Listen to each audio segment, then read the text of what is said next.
In this area, we have one of the biggest tidal swings in the world. We saw one mom leave it a little bit too late. She was quite desperate to get some clams, and she stayed out on the tidal flats too long and was stranded on an island there and was forced to swim back to shore with her cubs on her back. The cubs do know how to swim, but across a stretch like that, it's quite likely they would have drowned if she hadn't let them up on her back.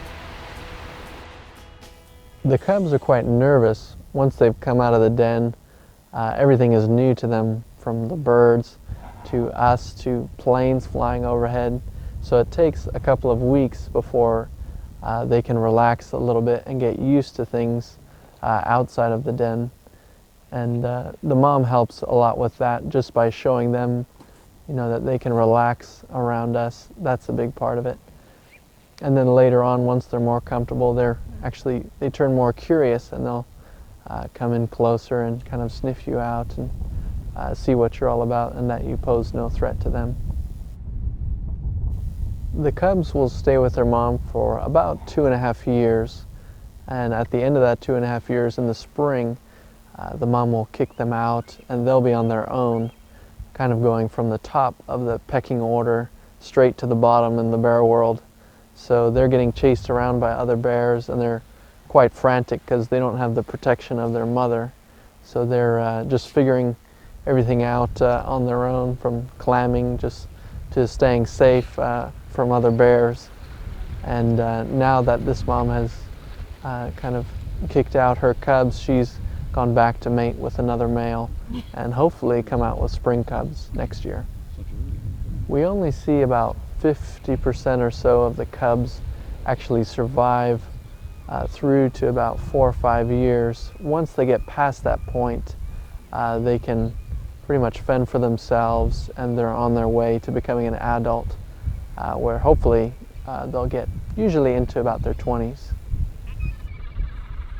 Guests who come here for the very first time often ask, how do you know when you're getting too close to a bear, or when is the bear getting stressed out? At what point do you need to back away and give the bear space? Over time, you learn to recognize the bear's body language is the main thing that you look at. The first signs of stress could be the way they turn their body, or you'll see them yawn. That's one of the first indicators of anxiety or stress. Sometimes you'll find yourself being approached by a bear, and it's up to you to judge whether this bear is just being curious and wants to see what you're all about, or is actually aggressive, showing signs of distress or aggression. So it's up to you to determine whether this is a situation where you need to back away or to hold your ground, and that just comes with some time in the field and experience. Over the past 6 years that I've been guiding here, I've seen these bears grow and become more accustomed to humans.